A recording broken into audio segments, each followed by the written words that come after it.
Hello everyone, आपका एक बार फिर से वेलकम करते हैं आज के हमारे इस फ्रेश वीडियो पे। तो आज इस वीडियो के अंदर मैं आपके साथ डिस्कस करने वाला हूं HDFC transportation and logistic fund डाइट ग्रोथ के बारे में।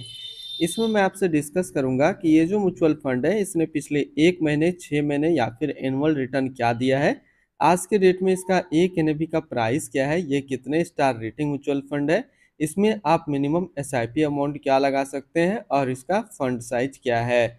साथ ही साथ मैं आपसे डिस्कस करूंगा इसके अंदर कौन कौन सा स्टॉक लिस्टेड है, और अगर आप इस म्यूचुअल फंड में कुछ पैसा जमा किए होते तो पिछले 1 महीने, 6 महीने में आपको क्या रिटर्न देखने को मिलता। और लास्ट में मैं आपसे डिस्कस करूंगा कि क्या हमें H D F C transportation and logistic fund डाइट ग्रोथ के अंदर इन्वेस्टमेंट करना चाहिए या फिर नहीं करना चाहिए। अगर आपने ऑलरेडी इन्वेस्ट किया है तो आगे आप अपना एसआईपी या फिर लमसम के साथ क्या करेंगे।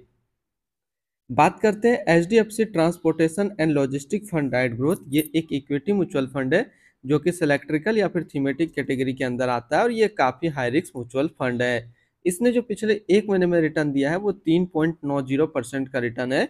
6 महीने के रिटर्न के ऊपर बात करते हैं तो 6 महीने में 39.31% का रिटर्न है। और अगर एनुअल रिटर्न की बात करते हैं तो एनुअल रिटर्न है 66.06% का। ध्यान देंगे, अभी जो भी रिटर्न मैंने आपके साथ डिस्कस किया 1 महीने या फिर 6 महीने का, ये इनका वन टाइम यानी कि लमसम का रिटर्न है। अगर आप एसआईपी के थ्रू इन्वेस्टमेंट करेंगे तो रिटर्न आपको कुछ और मिल सकता है। तो क्या रिटर्न मिलेगा, मैं ये चीज इसी वीडियो के अंदर आपके साथ डिस्कस करूंगा। अब हम लोग एनएबी के ऊपर बात करते हैं तो आज के डेट में इसका एक एनएबी का प्राइस है 16 रुपया 61 पैसा। रेटिंग की अगर बात करते हैं तो इसको किसी प्रकार का रेटिंग नहीं मिला हुआ है। इसमें आप मिनिमम एसआईपी अमाउंट 100 रुपया लगा सकते हैं, और इसका फंड साइज है 1180 करोड़ का। अब बात करते हैं कि अगर आप इस म्यूचुअल फंड के अंदर कुछ पैसा जमा किए होते तो फिर आपको क्या रिटर्न देखने को मिलता। इससे पहले अगर आपने अभी तक अपना इन्वेस्टमेंट स्टार्ट नहीं किया और स्टार्ट करना चाहते हैं तो इस वीडियो के डिस्क्रिप्शन में मैंने अपना डीमेट अकाउंट का रेफरल लिंक दिया है। अगर आप मेरे रेफरल लिंक से ज्वाइन करेंगे तो आपको कुछ रिवार्ड्स देखने को मिलेगा, और आपको अकाउंट ओपनिंग या फिर अकाउंट मेंटेनेंस का कोई भी चार्ज नहीं देना होगा। इसके अलावा अगर आपको म्यूचुअल फंड में किसी भी प्रकार का दिक्कत आएगा और अगर आप हमारे रेफरल लिंक से ज्वाइन रहेंगे तो मैं आपको काफ़ी हद तक सारा कुछ हेल्प कर दूंगा।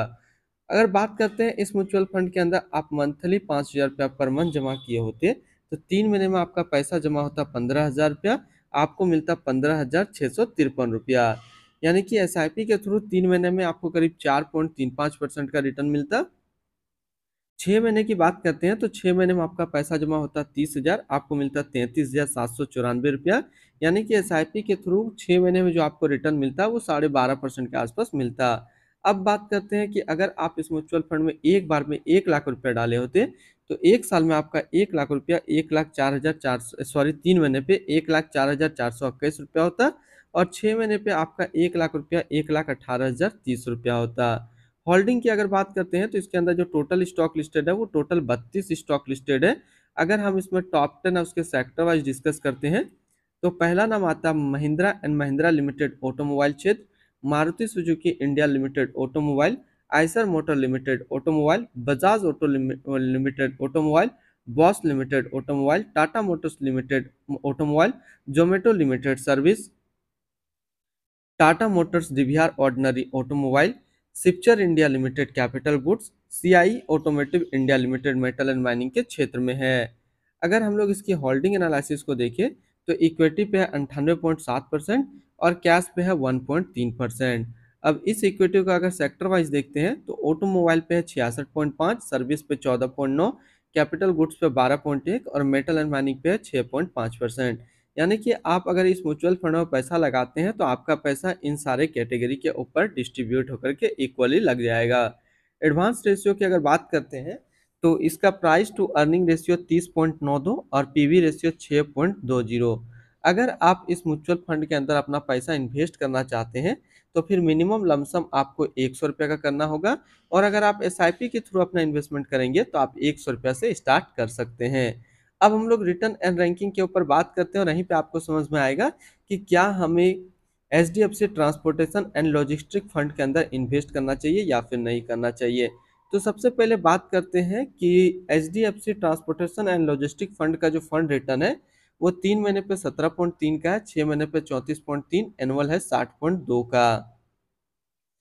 वहीं पे इस कैटेगरी का जो एवरेज रिटर्न आता है इसका डाटा अवेलेबल नहीं है, लेकिन रिटर्न के हिसाब से देखा जाए तो आपको 6 महीने पे काफ़ी अच्छा रिटर्न है 34% का। अभी स्टार्टिंग पे ही काफ़ी अच्छा परफॉर्मेंस कर रहा है, तो आने वाला टाइम पे ये और अच्छा परफॉर्मेंस देगा। तो अगर आप एक ट्रांसपोर्ट वाले म्यूचुअल फंड ढूंढ रहे हैं तो यह आपके लिए अच्छा विकल्प है, आप इसके अंदर अपना इन्वेस्टमेंट कर सकते हैं। अगर इसके आसपास इसी कैटेगरी पे यानी कि इक्विटीज, इलेक्ट्रिकल या फिर थीमेटिक कैटेगरी का म्यूचुअल फंड ढूंढ रहे हैं तो दो इसके आसपास सिमिलर म्यूचुअल फंड्स जो कि काफ़ी अच्छा है इसी कैटेगरी पे। एक तो है Kotak infrastructure and economic reform fund direct growth, and दूसरा है इन्वेक्सो India infrastructure fund direct growth. तो आप इन दो म्यूचुअल को भी फंड्स को भी अपने पोर्टफोलियो के अंदर रख सकते हैं। इनकी एक्सपेंस रेशियो की बात करते हैं तो इनका एक्सपेंस रेशियो वो है 0.96% का। एग्जिट लोड की बात करते हैं, अगर आप इन्वेस्ट किया हुआ पैसा 30 दिनों के अंदर निकालेंगे तो फिर आपको 1% का एग्जिट लोड देना होगा। और स्टम्प ड्यूटी की बात करते हैं तो स्टम्प ड्यूटी है 0.005%। टैक्स इम्प्लानेशन की बात करते हैं, अगर आप इन्वेस्ट किया हुआ पैसा 1 साल के अंदर निकालेंगे तो जो भी आपका रिटर्न होगा उस पर आपको 20% का टैक्स पे करना पड़ेगा।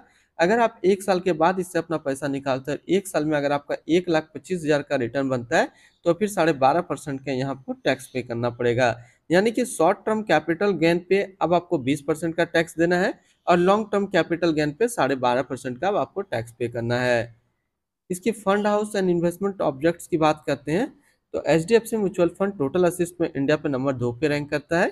इसका टोटल असिस्ट अंडर मैनेजमेंट है 7,13,538 करोड़ का। बात करते हैं HDFC transportation and logistic fund direct growth, ये एक इक्विटी म्यूचुअल फंड है जो कि लॉन्च किया गया है एचडीएफसी म्यूचुअल फंड की तरफ से। प्रिया रंजन अभी इस फंड का करंट फंड मैनेजर है। इस फंड का करंटली असिस्ट अंडर मैनेजमेंट है 7,13,538 करोड़ का और लेटेस्ट ने भी है 16 रुपया 61 पैसा। बात करते हैं H D F C transportation and logistic fund direct growth, ये एक काफ़ी हाई रिस्क म्यूचुअल फंड है। इसमें minimum S I P amount 100 रुपया का सेट किया गया है और मिनिमम लमसम भी 100 रुपया का सेट किया गया है। अगर आप इन्वेस्ट किया हुआ पैसा 30 दिनों के अंदर निकालेंगे तो फिर आपको 1% का एग्जिट लोड देना होगा। और इसकी फंड बेंचमार्क की अगर बात करते हैं तो इसका फंड बेंचमार्क है Nifty transportation and logistic total return index. तो जैसे कि आज मैंने इस वीडियो के अंदर आपके साथ डिस्कस किया H D F C transportation and logistic fund के बारे में, तो अगर आप एक transportation and logistic mutual fund ढूंढ रहे हैं तो ये आपके लिए अच्छा विकल्प है, आप इसके अंदर अपना इन्वेस्टमेंट बना सकते हैं। अगर आपने ऑलरेडी इन्वेस्ट किया हुआ है तो फिर आप अपना एस आई पी या फिर लमसम को कंटिन्यू रखेंगे। अगर आपको जैसे कि अभी न्यू टैक्स इम्प्लानेशन आया है शॉर्ट टर्म कैपिटल गेन और लॉन्ग टर्म कैपिटल गेन, इसको अगर डिटेल्स में समझना हो तो ऑलरेडी हमने अपने यूट्यूब चैनल पे वीडियो बनाया हुआ है, आप वहां से देख सकते हैं और समझ सकते हैं कि म्यूचुअल फंड में टैक्स इम्प्लानेशन किस तरीके से वर्क करता है। फिर मिलते हैं हम लोग नेक्स्ट को इस तरीके का वीडियो की अच्छी जानकारी को लेकर के।